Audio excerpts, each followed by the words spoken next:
This week's episode is a 2-for-1 special. I have Claire Flaxon and Caron Pollard on the podcast together. I met them at a book launch a few weeks ago, and they were such a powerful dynamic together, as well as being really impressive separately. So Claire helps people to grow and scale their businesses from a mindset and a therapy perspective. So she studied cognitive behavioral therapy, so she brings a lot of that into her practices around mindset and well-being. Caron works from a strategy perspective, so helping people to put their plans out on the table, figure out where they're trying to go, and start to make steps towards that. Those are the businesses that they have separately, and then they combine both of those things together to make this amazing almighty business that helps women feel empowered to work on their mindsets and then also to achieve the things that they want to. It was a fascinating conversation. We talked about emotional intelligence and self-regulation, what that looks like. We talked about gender differences in terms of self-image, confidence, and self-doubt. And then we also talked about how they disrupt the traditional gender roles, what that looks like, and how to promote equality. It was an amazing conversation. I really, really enjoyed it. Lots of laughter, lots of insight, lots of wisdom, and I know you're going to enjoy it too. If you don't enjoy it, let me know. Feel free to email us hello@dunamiseq.com. I'm Tolu. I created this podcast to connect you to leaders like Claire and Caron so that you can learn how to lead better, not just yourself, but also others with emotional intelligence. Let's get into the episode. Caron, Claire, welcome to the show. It's great to have you on. Thank you for having us, Tolu. Really looking forward to this conversation. Me too. So my first question for you guys, and Claire, I'm going to ask you first, is what was the toughest lesson that you had to learn in leadership? That is a very good question. There are probably many, many moments. As I start talking, they will all start coming up into my head. But I think the fundamental toughest experience in leadership for me has as I've built my business and shifted from a career in public sector work to working for myself and ambitions and aspirations for my business and the impact I want to have. I think it has to be around self-leadership and really challenging those mindset blocks, the limiting beliefs, all of those good stuff that come up and just get in our way, and the self-leadership that you have to then dig deep into to keep on going when it feels hard, and to negotiate your relationships with other people because you're working in a completely different environment when you work for yourself. So I'd say self-leadership. Was there anything that happened that made you have to learn the lesson? Yeah, starting my own business. So literally, if I don't sort this out, this will not work. This will fail. And that's a sobering thought when you're there on your own. So now me and Caron do so much work together, and it feels like I have a really great partner. But for many years, I was just doing it all on my own.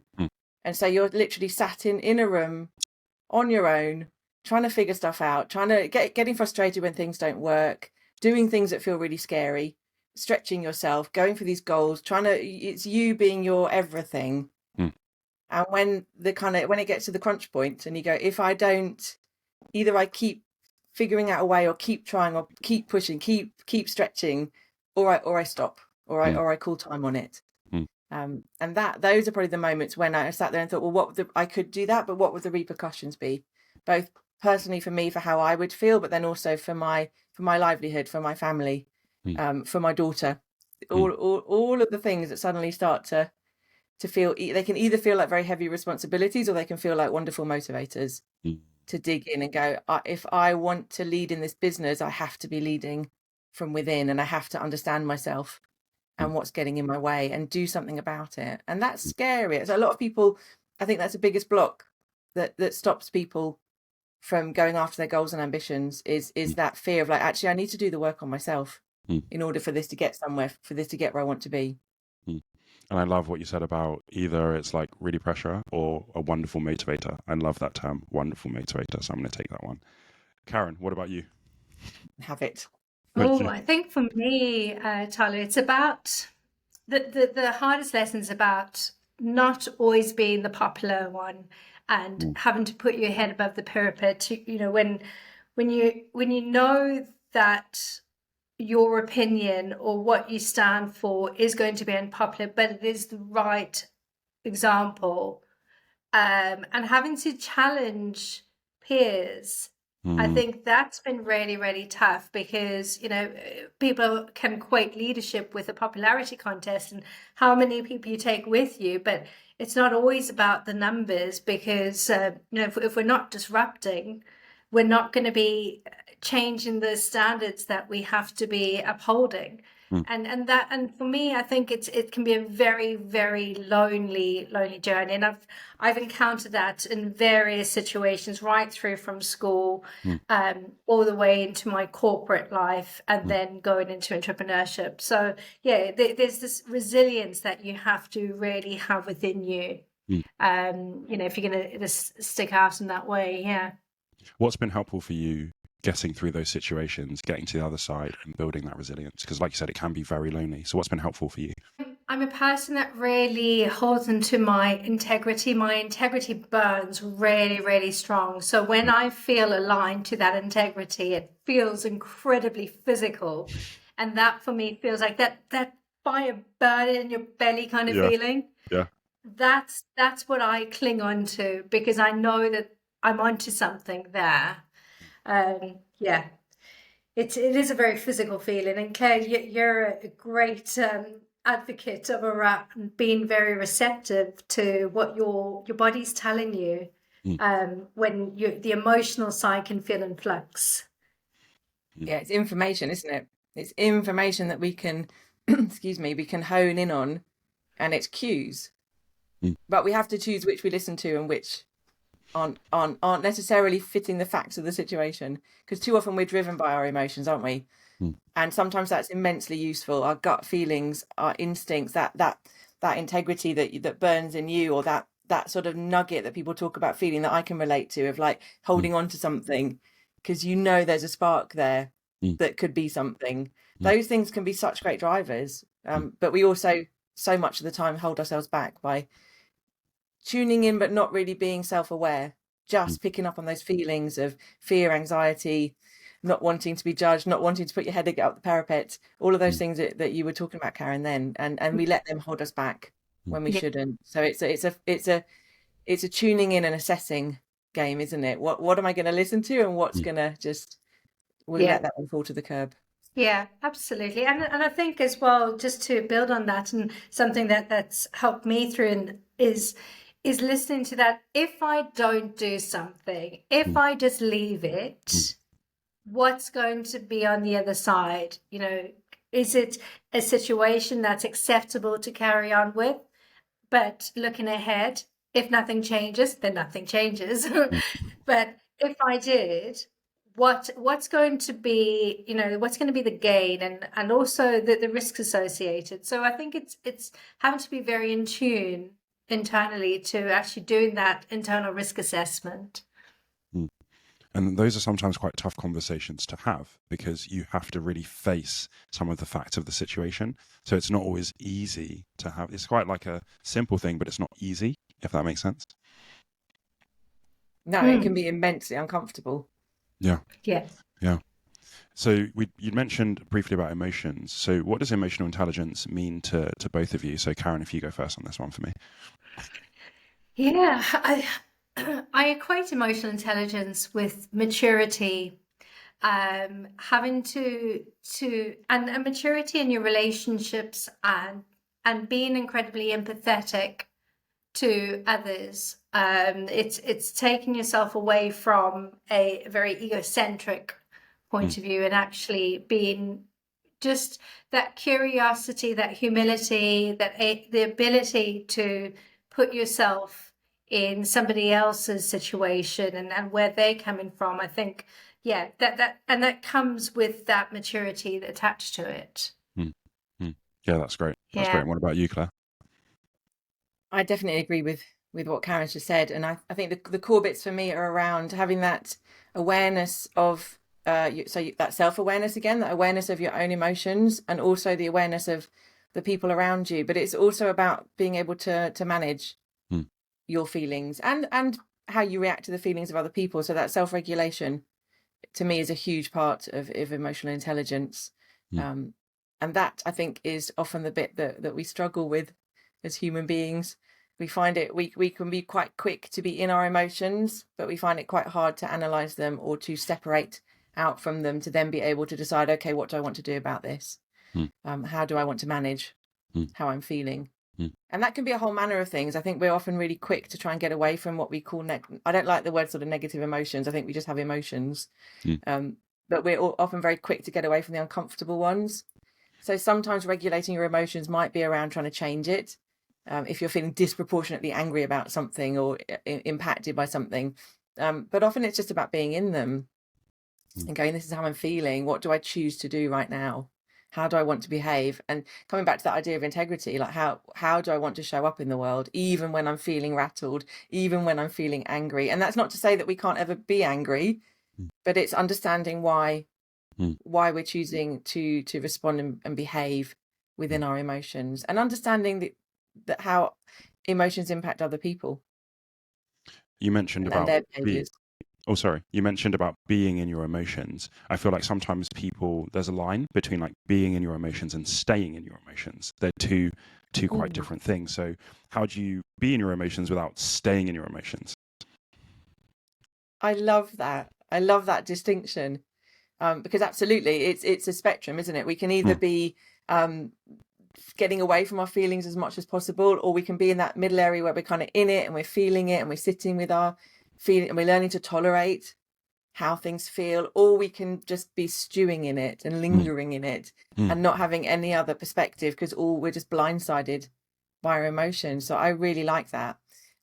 I love to use, it comes from a theory called DBT. I'm a cognitive behavioral therapist, but I like a lot of the emotional regulation work that DBT, dialectical behavioral therapy. What they haven't. Say that again. Oh no, I was just saying. Okay, I was just wondering what I've not heard of DBT before. Dialectical behavioral therapy. It's there's lots of different facets to it, but they do a lot of work around emotional regulation and learning how to regulate and manage your emotions in whatever way is most helpful in the moment. And they teach people a sort of starting premise that I draw on and I like to use in my work, and that's asking yourself the question: does how I'm feeling, do my emotions fit the facts of the situation right now? And it's just a nice separation to go, I might feel really angered and upset and unfairly treated right now, or I might feel super snappy with my partner. I might feel I don't know, very teary and upset about something, and that could be absolutely valid. But you want to always ask yourself: is either the emotion or the intensity of it fitting the facts of the situation? And then it allows you to separate out and do what I call a thought record approach, which we use in CBT a lot, which is where you get to ask yourself little questions about: is there another way of looking at this? What else might be going on? What in my thoughts and my beliefs right now is driving and hooking me into how I feel? And is that valid, or could there be a different perspective? We've all had it, haven't we, where we've been really angry in an argument, and then we feel completely rational. We feel absolutely validated, don't we? Yeah. To be and everything's fair game because I'm angry right now. You've done something to me, and then when we're calmer and we look back and we have that kind of like, oh God, like I lost the plot a bit. I was a bit disproportionate, and it's when we've got that calm separation that we have a perspective shift, and that allows us to see our emotions differently. So I totally agree with you. If we're in our emotions too much, we lose that perspective. So we always want to question it and be curious about what's coming up for me right now and why. What else is going on? Something I was wondering about checking the facts of the situation. It feels like sometimes when you're in that moment, the facts are very subjective rather than objective, right? So how do you think people can objectively look at the facts and not look at them through their filter, through their experience? How can you get to that state of this is actually what's factual about this scenario? And facts when we're talking about emotions, it can be quite subjective because we all have different levels of of what we tolerate, of our values, of what we find acceptable or unacceptable in other people and their behaviors. We all have different experiences of being in the world and how we're treated. So there needs to be some grey area, an understanding of each other, and that's where it's useful to understand other people's emotions and why someone might be behaving the way they are if it's difficult for you, like what's going on for them. But I like to teach a process where we tune in first to the physical feelings. That's often the easiest way to pick up on an emotion, because every emotion has a physiological response. We have a mind-brain-body connection going on. So there's this feedback loop that's going. So often when we feel, and every emotion has a set of reactions and feelings. So when we feel angry, we get those kind of hot, tense, fired up emotions. When we feel sad, we go a bit sort of droopy and, it's a bit cooler. We want to learn how to tune into that, because that's a really good cue. And then I like to teach people how to just acknowledge that emotion, learn to just recognize it. There's a mindfulness, I guess, component to this, learning to just kind of observe it, be curious about it, do some tools to maybe detach yourself a little bit, separate out a little bit, do some breath work, do whatever it is that helps you to kind of ground and calm down a bit, or just separate out. And then go in with a curious mindset of questioning, so that it's not that you have to know exactly what's right or wrong. You just want to leave a little bit of space for some other possibilities. Because once you realize that there might be, like, so you and I, Tolly, could be having a conversation and I have one very definite perspective on it. And I kind of think, how can anyone else see this differently? This is just how it is. But if I can step back and be a little bit curious about why you're reacting differently, well, how do you see this? What does this mean for you? It doesn't mean that I have to agree with you, but it allows me to separate out and go, the world is not only as I see it. My filter, my lens might be a bit off right now, or it might just be different, or it might be valid, but there's still room for somebody else to have a different experience. And then we get out of that black and white, all or nothing, it's right or wrong. I really like a little bit of space, because you're not asking much, just a little bit of space that it could be something else. A little bit of space. It's just a fraction. It's a fraction. That's all we need. That tiny, tiny shift out, because then everything changes. Then suddenly we have so much more space to understand ourselves, to understand each other, to look at situations differently. And once we do that, then our emotions naturally shift. We don't even need to do anything about it. It just changes because we're seeing it differently. Yeah, I absolutely love that. Thanks for sharing that. So just a slight shift. So Caron, so you came from South Africa.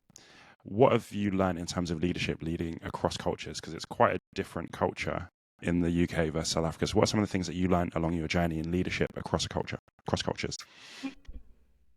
I think what was really interesting for me coming to the UK from South Africa is yes, absolutely, culturally, the lessons very early on I had to learn was that there is a mentality shared amongst many South Africans that we overcompensate to prove that we deserve to be here. So we undersell and cut ourselves short, and I think as well it's we are a very energetic and emotional and vibrant and colourful nation, so that can be quite overwhelming for a very more subdued, conservative British approach. And I found as well, especially in my early corporate, I can hear you laughing and nodding there because I'm Nigerian and we're very passionate. Yeah, I know. I need to stand up for my fellow Brits right now.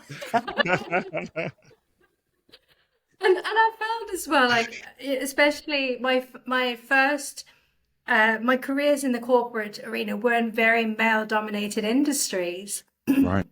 And and as a South African woman coming into the UK and working my way up and really working hard, it was about getting my voice and my message across without it being misconstrued, and there's that saying about having your message getting caught up in the mesh, because I've had to adapt because people wouldn't look past my my loud booming voice. I would actually see me as being hostile and abrupt, and it'd be like, no, but this is just the way we speak. This is just there is no hostility, there's no aggression. And so it was very, in terms of having to adapt my communication styles in leadership, was really interesting. And and I think we so those nuances, and I think as well, well, certainly my experience has been we're used to standing up for our rights and voicing our opinions, and we've come from a nation of people fighting vocally and using their voices and that, and all of a sudden come into a culture here where there is more of a reluctance to speak up and actually just accept things the way, and perhaps go and grumble and be peeved off separately. We love a grumble. And it's part of the nuances and the isms of British culture. So so things like that were always very interesting, how to navigate, and so I think communication styles was always a very interesting one. Yeah. And how old were you when you came to the UK? I'm going to give a lot away here. I was 22, so I just finished. So I've been here just under half my life. So I've had 2 decades to adapt and change. But I came as a very young woman who came straight out of school, studied for a couple of years, had a very short working life in the UK, and came in South Africa, and came over here to try something completely different. So my EQ had to develop and grow, and that's, I think, I came as a young woman, but I became an adult in the UK, if that makes sense. The reason I ask is because, so for example, I came to England when I was 2, right? So I've been like pretty much grown up. Everything I can remember is England. So I've had that kind of growing up in the culture, learning how to play at school and different things like that. So that's very different to coming like when you're a pretty fully formed adult, still young, but like you're an adult now. So you've got all of your stuff pretty set. So that's why I was asking. So how did you have people that helped you to grow in that? Or was that something you had to kind of figure out by yourself? Pretty much the latter, I think, Tolu.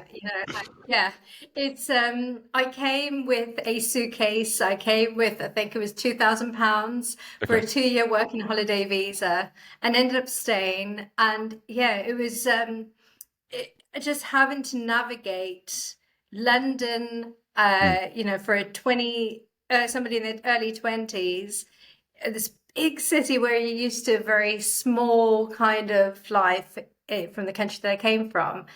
There's been a lot of experiences that I've had personally that have molded and formed me based on what I've encountered both professionally and personally. I think, I'm a person that I feel very strongly that one of my strengths is around resilience. So there's a lot of experiences that I've had to draw on that resilience. And I think I remember even just finding a job when I first came. This was when the internet was still winding up and not quite what we know today, and having to spend hours and hours for months just sending CVs out on job sites that probably don't exist anymore. So trying to just become visible. And I was very fortunate in South Africa. It was easier to find employment. Here, all of a sudden the playing field wasn't level anymore. So I had to learn very, very early on, how do I stand out? What do I need to do to but I do think as well, it is a country that really breeds ambition and strength. And if you've got that within you, the opportunities are untold. So, We are in a very privileged position in the UK, because I think it's like kind of like America, but without the real like hard hustle culture. But there's so much opportunity here. If you have that ambition, if you're consistent, if you're persistent, you can definitely make an amazing life here. You can definitely come. Absolutely. Yeah. And that's something I want to instill in my own child as well, that, that she can be and do whatever it is that she wants to and sets her mind to. Literally, I mean, she is a 6-year-old with a very packed social calendar, and every day is different activities because she has the ability to experience so many different things, and everything from playing girls football to to swimming and different forms of taekwondo and martial arts and that. So it is really exciting.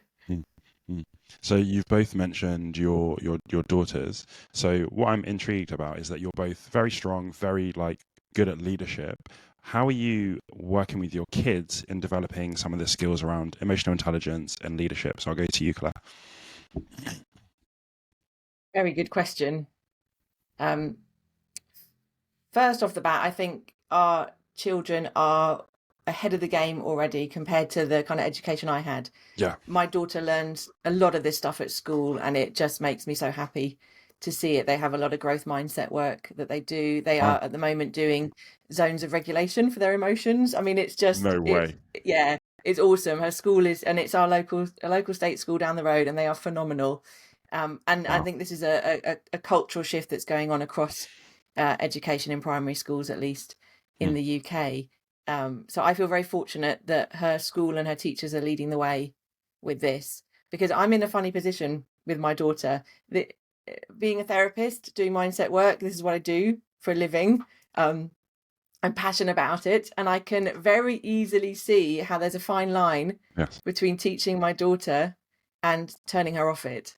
Because you get into a relationship with your kids as they get older where you have a lot of influence and sway, but you're also the person they push back against and they want to pull away from.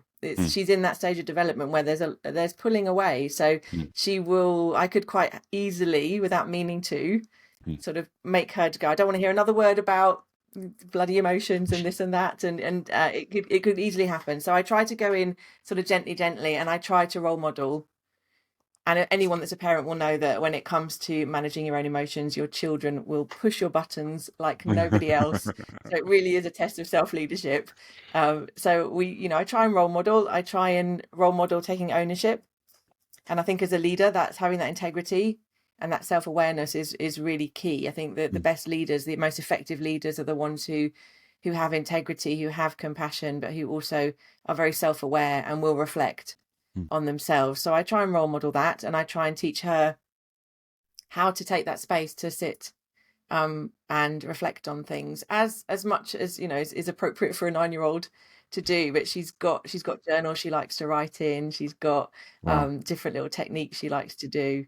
But I think our kids, there's a world out there that's opened up that was unheard of when I was at school. And to be honest, it was pretty slim on the ground in my work, in my career when I first started out. There wasn't the kind of conversations around this kind of leadership and the importance of emotional intelligence in being a good leader, or being a person having good relationships.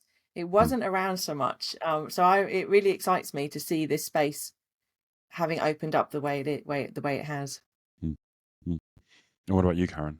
I think from our point of view, our situation's been slightly different because my daughter was born with a condition of around multiple life-threatening food allergies.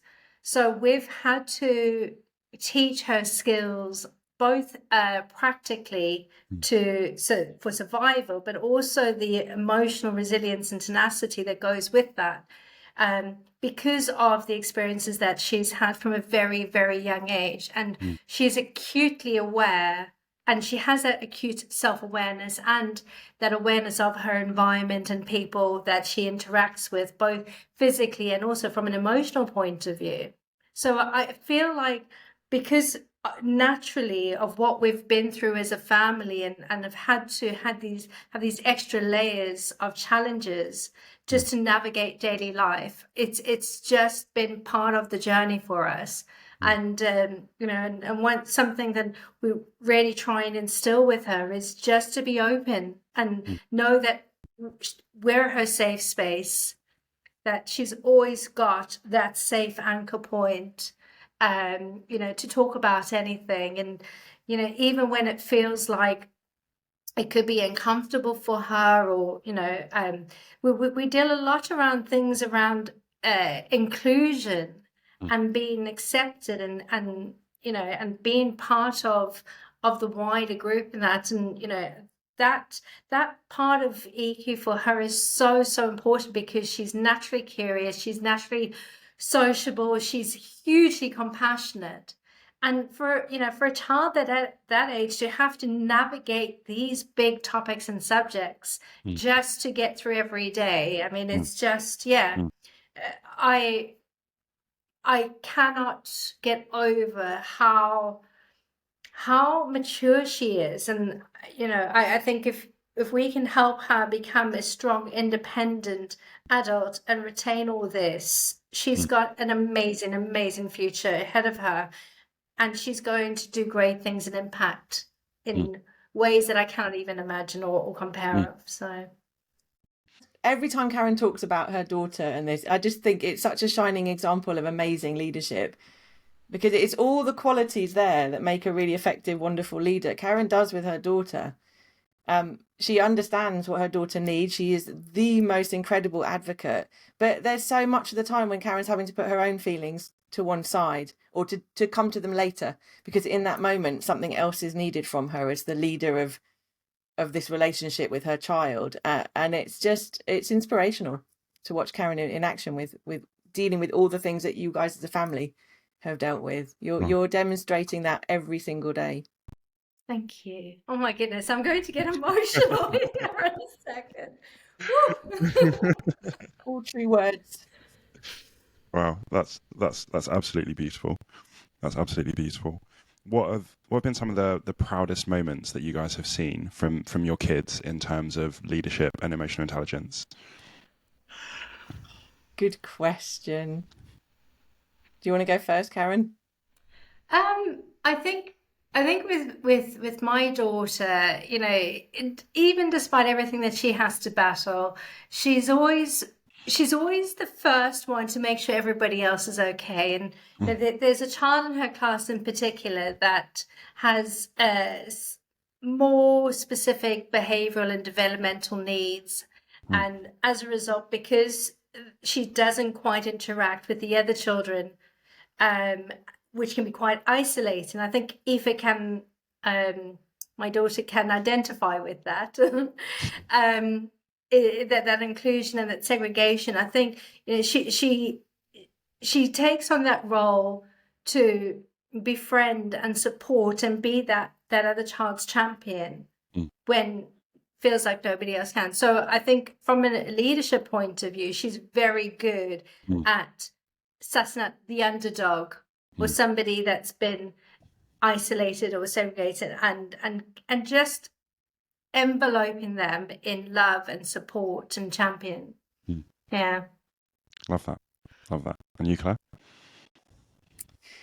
I think watching my daughter go on her journey of building confidence has been absolutely magical to see. She's gone from being very confident at home and with people that she's comfortable with, to finding it very hard to use her voice in settings where she doesn't feel so confident. And watching her go on that journey to step out, to speak up, to put herself forward for things that she might not have felt able to do. And again, her school gives her so many opportunities. So those proud moments when they had we live in London, and lots of the schools in London did a project with the South Bank Centre, where they all wrote a book together, and they went and had, the day the book was published, they went along and had a whole school trip there. And when they came back, one of the mums told me that my daughter had been picked to go up on the stage at the South Bank Centre in the Royal Festival Hall and introduce her school's thing. And she'd said, wow, she just bossed it. She just got up, took the microphone, and she's 9, and just started telling everyone about it. And I'm like, wow. And they they sing at the Royal Albert Hall. They get these incredible experiences that to me would be, feel really overwhelming. And to watch her just step into that and own that space is such a proud leadership moment, to know that she can do things even though she feels scared, and that she understands that's what courage is, and that she knows herself, and that she isn't afraid to take her own path on things. So she'll get on with everybody, but she will also, if she wants to go do something else, she'll take herself off and do it. And I just love that about her. That's awesome. I think you're so right. Like, kids nowadays are so far ahead in a lot of ways, because I think when I was like 6 or I was 9, it wasn't the same, but I love that they're getting to learn the things that we didn't get to learn. Like, I've learned things that my parents would have never even experienced, and at a young age. So I'm glad that that's increasing, and kids are going to be amazing, 10 years from now. I think so too. I think it's a watch this space. There's some bright, shining futures coming our way from these kids. It's exciting to see. Absolutely. And I think there's so much to be said for us as the outdoor generation raising the indoor generation, and this intergenerational learnings, their maturity around technology, and they're the first, our generation Alpha is the first generation born into multi-devices. And I remember my daughter was swiping before she could speak her first word. And you think, with the rise of AI and tech and digital transformation going in an exponential curve, they are these early pioneers that are part of that, and I think that's really, really exciting. How do you think people are going to need to develop an emotional intelligence in an increasingly digital world? Because you're right, we are the outdoor generation. My friends would come knock for me and say, do you want to go outside and play whatever? And that doesn't happen so much. So you don't get as much of that face-to-face interaction as you used to. So how do you think kids or people in that generation are going to have to adapt and grow their emotional intelligence? I think it's twofold, isn't it? So I think as the older generation raising kids, in whether that's you as a parent or as an uncle or as a godparent, or whatever format, I think we have a responsibility to try and bring some balance in personally. So we're fortunate. We live where we've got some amazing neighbours who have kids, and everyone's and it does remind me of my childhood. They will come and knock on each other's doors, and they're out playing, and they're in and out of each other's houses. So I think to try and foster that in-person connection is really, really important still, and we can proactively do that. But my journey with my own career and work being very much in an online space nowadays, that's been an interesting learning curve for me to go, actually, I've established some wonderful networks and relationships with people that I've never met in real life. Wow. So we don't want to kind of disparage that too much either. Like there is scope for connection and emotional intelligence to be developed, because it's still a relationship. It's still a connection that we're making. So that's what I try to do, is to bring in as much of the in-person, so that's still there and is normalized. And I can see that that's more difficult as your kids get older. Younger kids, it's a bit easier maybe, but there are ways to still foster really wonderful opportunities and to connect with people from such a diverse array of backgrounds and places, that the world is opened up to us in a completely different way, and that's really exciting. And I think there is scope for the same emotional intelligence to be effective and necessary and useful, even if it's not sitting in the same room as each other. Yeah, and I think to build on that, Claire, I think it's we just look at coming out of COVID as a very good example of how digital's become a massive, it was literally thrust upon us out of necessity. So what do we leave behind, and what can we take forward that's good? And I think that there's, in terms of emotional intelligence, I think there's really good lessons around using the tech and the tools to operate more smart and not being slaves to our work, and being more efficient. But what we cannot lose is our own, that human input, the creativity, and the curiosity, and like Claire rightly said, that exciting opportunity that the global arena suddenly opened up, and we can have a global audiences and communities and conversations and challenging each other in that way. So I think there's that human element I don't want to ever lose. Yes. But let's use the tools at our disposal to actually to make our lives easier. And this is where the problem comes in the digital online space, isn't it? Is when we lose that human element, when we can only troll people when we've dehumanized them. We can only show up and kind of hide behind what we think is the anonymity of online and say things we would never dream of saying in real life to somebody. But it is real life. So if we can hold on to that idea that these are human beings, even if it's just a comment that's popping up on a social media feed, keeping that human element means that we can access and use this in a more positive way. And also that self-awareness to know when we take ourselves out of something, if it's not feeling like a healthy space to be in. There's emotional intelligence in that, and knowing what the boundaries are.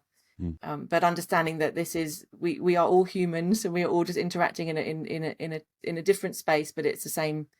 We don't want to lose sight of that being the same connection. And I think this is what I do wonder about, because I feel like even what we're talking about being able to have relationships digitally and things like that, I feel like some of that stuff comes from being able to have good relationships in person, and then you translate some of that and you adapt it for online. And you said, we're all humans. I'm like, yeah, for now we're all humans, but we've all seen the movies, where it's not all humans. And I think that's going to be really interesting as people interact with like ChatGPT. Like, do you say please and thank you, or do you treat it like a robot? Like, what does that look like? Yeah. Absolutely. Already they've done research, haven't they, on the what's the kind of percentage of abuse that Siri gets? Like, who thinks it's okay to suddenly start talking in a way that they wouldn't dream of talking to a person? And so I think it's a really interesting area that's unfolding, and it's a big old grey area. And the only way I can deal with that at the moment is to still respond as if I am. So maybe not quite the please and thank yous, but I say please and thank you, like just in case. Because in the movies, they all rise and they kill everyone. So I'm like, you need to remember I'm the polite one. Yeah, just remember that. I was nice. I was always very respectful. Exactly. But I do, like, I hear my daughter saying, like, well, if she kind of just orders something, like, oi, hey Google, even if it's not even a Siri thing, but like, I will say to her, oh, hang on, who are you talking? Like, watch the way you're speaking. Like, we still need a certain level of, because otherwise it creeps in really easily, doesn't it? Yeah. Agreed. Yeah, it's going to be interesting to see how it all unfolds and what this world really looks like 20 years from now, because I think 5 years ago, ChatGPT wasn't really like a big thing, and now it's everywhere. So 20 years from now, it's going to be very different. It's going to be very different. But I'm excited. I love that you're hedging your bets. Absolutely. You are not coming to kill me. I'm a friendly human. Yeah? Just remember that. I'm friendly. On your digital footprint. Exactly. Well, I was just reading the other day about the rise of AI girlfriends. And that's become, a real relationships that men are having with AI, with artificial intelligence. So yes, who knows where we're going to be going even the next 5 years. That one for me is getting a little bit scary. That's a little bit odd, but each to their own, I guess. Each to their own.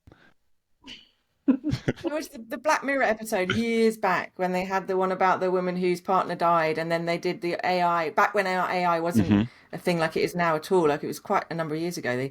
They did this episode, and that they went through the phone and could pull all the voice and then could replicate conversations, and then it goes a step further and they can replicate a physical embodiment. And I don't remember where I read this, but that's coming soon, isn't it? That's on its way to us. So it is going to change the landscape completely. And but what I find really interesting is we go straight to the idea of, like, and I do as well, like, oh, that's a bit weird, or like, oh, I'm not sure about that. And it can be like that, and it could be something where you go, this is a horrifying turn of events, that we are becoming so disconnected. But equally, there could be some amazing things that can come from this. How we help people to manage their blocks, their barriers, their situations they find themselves in. If it can be a tool for a therapeutic tool, that could be really exciting and interesting. So I met someone who had an idea for kids whose parents die early to basically like put their memories, put their conversations into like an AI, and then it can almost like have that conversation with the kids further down the line, and they can hear their parents, see how they would have talked to them. And I was like, that's a beautiful thing. That kind of thing would be amazing. Mind-blowing, isn't it? Yeah. I read an article on, I forget where it was, but it was around this it was a discussion rather than a kind of fixed point of view on things, but a discussion about whether that kind of thing, or for adults who are going through grief, whether that's a helpful tool or whether it can kind of be a barrier to actually processing your grief. It's fascinating, isn't it? And something else that I also read, I can't remember where, but there's now organizations that have taken tombstones to a whole different level, where you can actually scan a QR code and it brings up digital memories and photos. Wow. And so you learn more about the history of the person and the headstone. So who's Wait, to so know as a where stranger, I can go to a Yeah, tombstone and whoa. I know, right? My head is going in all sorts of different directions. Like yes. Whoa. Ooh. Wow. yeah. On the one hand, fascinating, the Yes. history. Yes. On the other hand, oh my good Lord, like there's so much Very scope dangerous. for exploitation to go on here for all sorts of things that nobody signed up for. Wow. Okay. So moving away from like our crazy future. So you guys work together, you have a business together. I'd love to hear a little bit more about that. And also, how did that happen? How did it come together? Oh, Claire, you tell the story so well. She does it every time to me. It's her way of popping out. I do it to Carla all the time, as you guys saw. Infuriating. I will take the lead. I will show leadership, Caron. I delegated there. So we both have our own businesses independently of each other. And we've been working on those. I'm a therapist and I do mindset work. Caron does all sorts of manner of business growth strategy.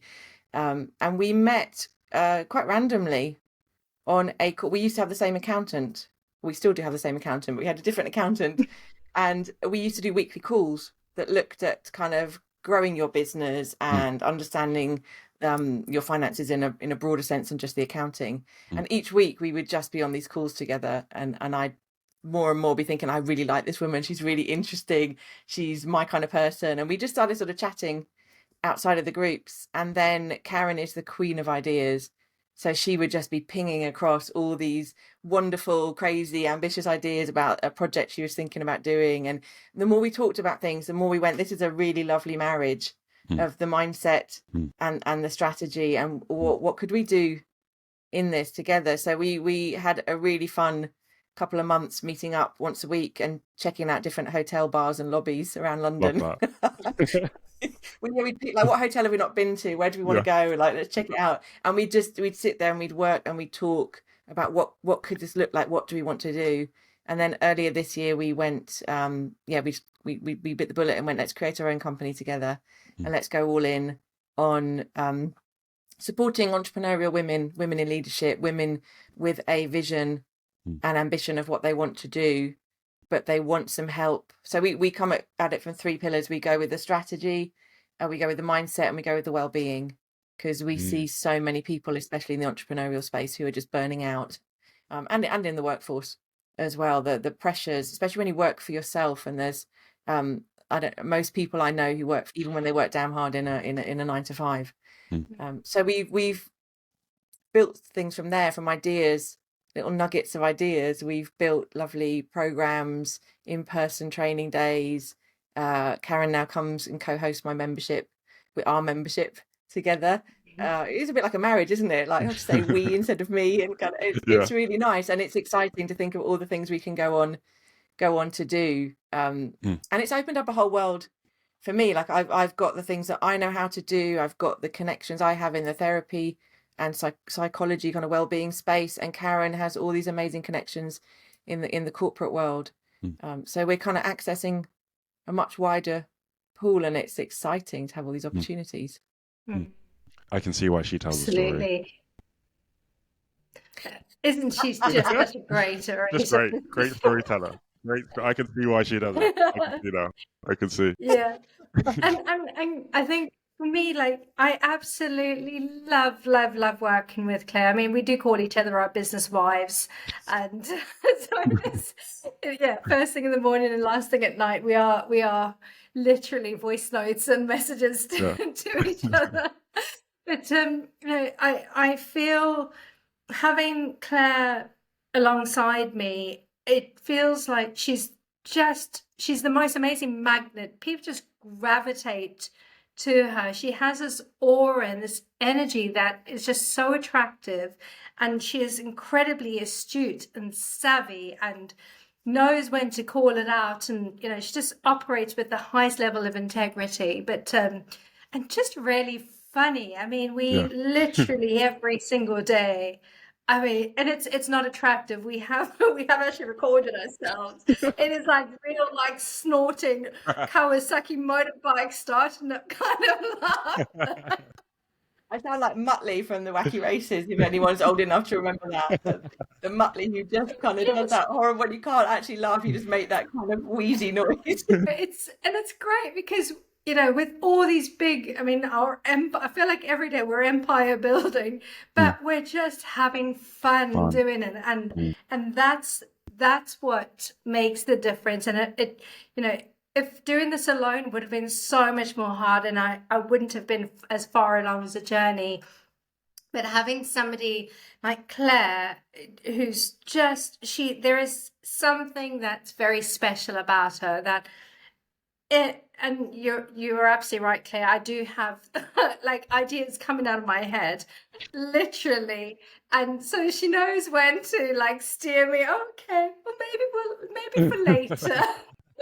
So I know when she's like, okay, right, I'm all in. We're onto a winner there. So she's a great sounding board and a senses check.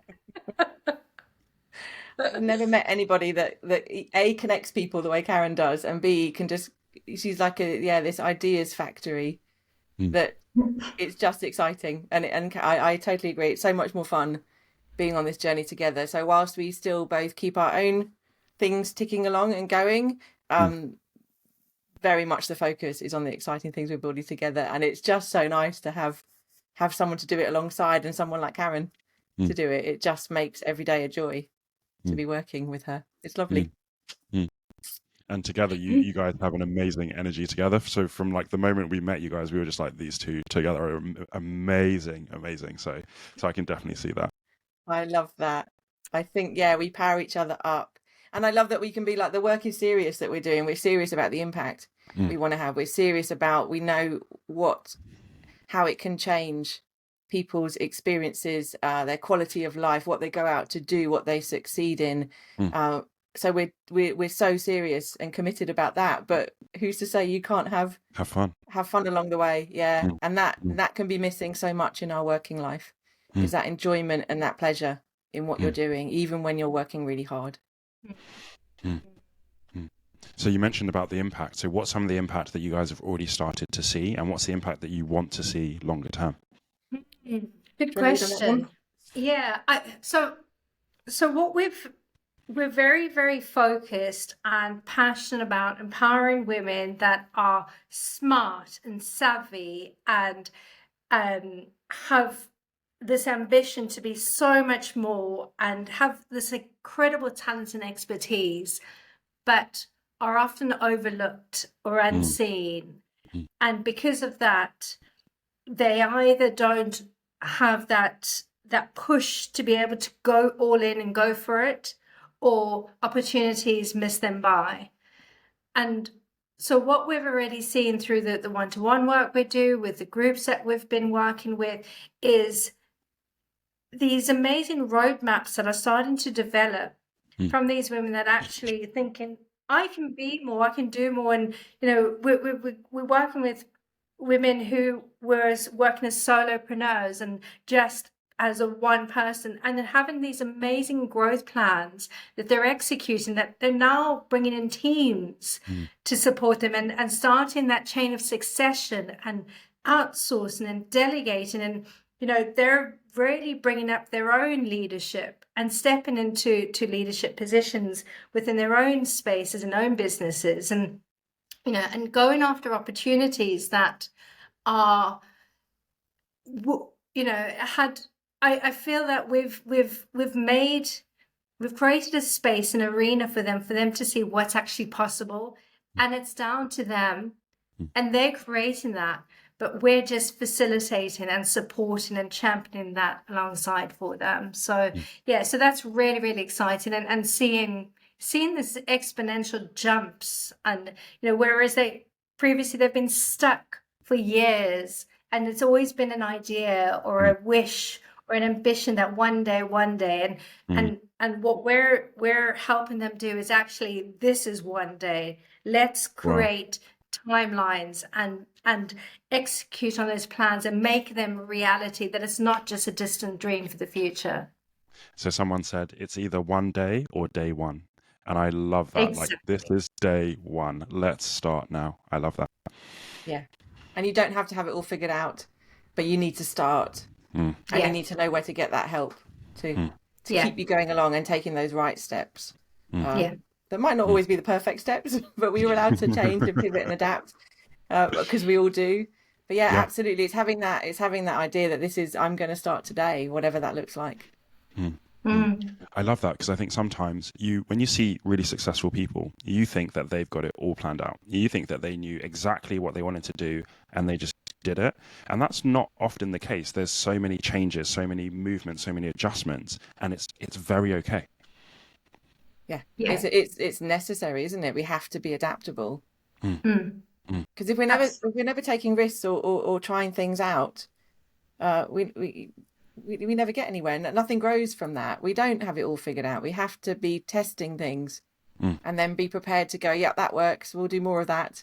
Or no, that didn't go the way I thought it was. I'm just going to let that one go, without the baggage that people bring, and that we all have the capacity to bring, of like, what does that say about me? What does that mean about making mistakes or failing? Yeah. And that when women in our world have that light bulb moment of being sort of able to release and separate out from that to me is a feel good moment, when something's fundamentally shifted and they've got themselves a bit free of those that inner dialogue that can really get in the way for all of us. And I think for women, especially with that inner critic, it can come up so strongly and it can really get in the way. So we want to do more of that to more women on a bigger scale. That's our ambition. Absolutely. And I think what's really exciting and why it's where the impact comes and why it's a good marriage is, I can come with the strategy and the plan and the roadmap because I can see that for you. But if I lay it out and you're still not doing it, there's those mindset blocks, something stopping you internally. And that's what Clare does so fabulously, is just, right, let's address that.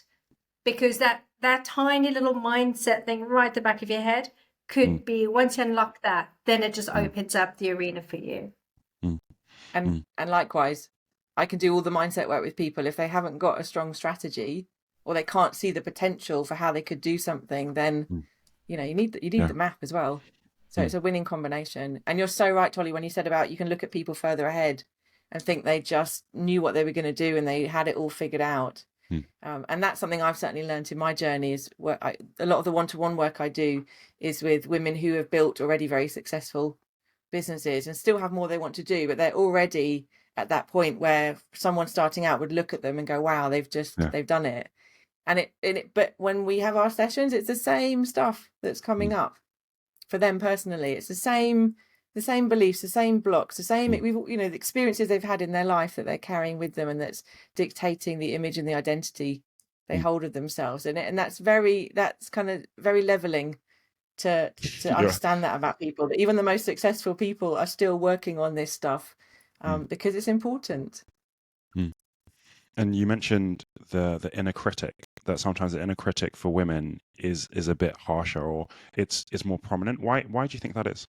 First of all, I think I know often there's quite a lot of things in the world of psychology and self-development that I think are pitched as things that women experience that men don't. Like, I hear a lot of conversations around inner critic work, imposter syndrome, kind of saying this is a women's thing, and I don't think it is. I think men also can have strong inner critic voices. Men can also doubt themselves. Men can also struggle with the ideas and beliefs and images of themselves or the world that they've been given as they were growing up. I think there are some things that tend to be a bit more specific around girls and women. The idea of being the good girl, the idea of putting other people's needs first, being the caregiver, kind of putting your own needs to one side. I think that message, I don't think it's that message is not there at all. for men or for boys. But I think it's more ingrained and it's stronger for girls, for many different reasons. I agree. And so I come from a background in my leadership where I've probably, up until maybe the last 18 months, I'd led more women than men. And some of the conversations that I had with the women that I led, I was like, but you're absolutely amazing. And like some of the things that you're saying to me, I'm like, it doesn't compute for me. So I think you're right. I think men and women both face some of the same things. I think that sometimes it's definitely more heightened or more pronounced in different genders, depending on what you're talking about. So you're right. It's not like a binary yes, no, but it's like a sliding scale. But I think if you look at it on average, how people are affected by it, I would definitely agree. Like I've seen some of that stuff come up more in the ladies that I've managed than the guys that I've managed. So I was just wondering, like, where do you feel like that comes from? I mean, there's a whole generations and generations of social conditioning that goes on that's still present, even in it could be an unconscious bias that goes on, but the language that we use to little girls versus boys, the qualities that we admire. We don't tend to tell little boys that they're so pretty and that we love the shorts that they're wearing. It's there from the get-go, even when it's well meant. We're giving these messages. I need to be careful with my niece then, because okay, got it. Got it. It's much more being curious about children, boys and girls, is a really nice way to be. So it could be like you ask your niece what book she's reading at the moment if she's old enough to read yet, or like what's her favorite toy, or what color she like. If you want to talk about her clothes, fine. It's not that we shouldn't ever say you look wonderful. Like I tell my daughter she's beautiful every day, but I would hope that the boys are being told that as well. But it's just understanding where are those subtle cues that we're telling a girl who will then become a woman, the ways in which she is valued, the ways in which she is important in the world, where she's allowed to show up, the space she's allowed to take up in the world, and the places where her voices are going to be welcomed. And again, we can counter that with all of the things that contributes to the kind of issue with toxic masculinity that we face in this country. There's a ton of negative messaging that boys are given as well. It's just different. Yes. When I take my daughter clothes shopping, I always find it fascinating, and she notices it. And this is what gives me hope, is that I see the younger generation calling it out.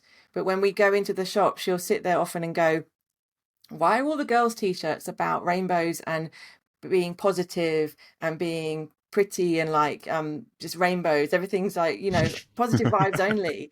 But you look at the boys' clothes, even for little kids, and it's about being active, smashing it, being a superhero, like being a leader. And we're doing this from the very, very get-go. So it's no surprise that you get these women who are doing amazing things in their careers, but they don't quite see it the same way that you do when you're there supporting them. Because we internalize this image of what our identity should be and how we're being judged. And it's rarely on our academic or career achievements and accomplishments. It's on so many other things that and that's why we need that self-awareness, because we have to start calling it out within ourselves. We can't sit and wait for society around us to change. We have to be that change and that catalyst and do better for our kids, boys and girls. Yeah, absolutely. And also just passing on the domestic roles. We've got to stop being in a situation where we're only really teaching our girls to be homemakers. Partnerships and being responsible adults doesn't need to equate to your gender. Let's teach all children. So that's a big disruption to the way we were brought up. That it's about how do you become an independent and responsible adult. And there's not an expectation because of your gender that's the role you need to take into home. Because it's going to be too overwhelming to smash it at work, in your career, in your business, and smash it at home. It's too much to carry. I really like that, in terms of like, it's just being a responsible adult, being able to cook and clean and do that. Like, adults, full stop, need to be able to do that. So I really agree with that. I really agree. So just as we close, I would love for you guys to, from your different perspectives, so Claire, for you from mindset, and Caron, for you from strategy, to talk to kind of like your ideal person in terms of the women that you work with, and what would you say to them in terms of growing in leadership and emotional intelligence? Caron can go first on that one. That's a big old question. It's a very big question. You waited for the end and just I loaded did. it. You caught me. Okay, so from my perspective, I think that, for a woman that's looking at leadership and emotional intelligence, I think that it goes back to that thing of whatever the mind of humankind can conceive and believe, you will achieve. And I think if there is an idea that you have that is going to build a better future, that there's a solution out there that is going to be different to all the alternatives that you've tried, and you are the one that holds it inside, you have got the gift and the responsibility to take it from inside your head and actually to at least test and interrogate it, because you could be onto something that, if it's as big as you can envision inside, can you imagine if that becomes an actual reality? And that's your responsibility, because how selfish is it if it just stays there? But by bringing it out into the world, I mean, you could be that change maker, that pioneer that's going to impact generations ahead of you. And that is exciting. Thank you. And for you, Claire? I would say that start by doing the inner work. And it comes down to what Caron just said about responsibility. Take ownership.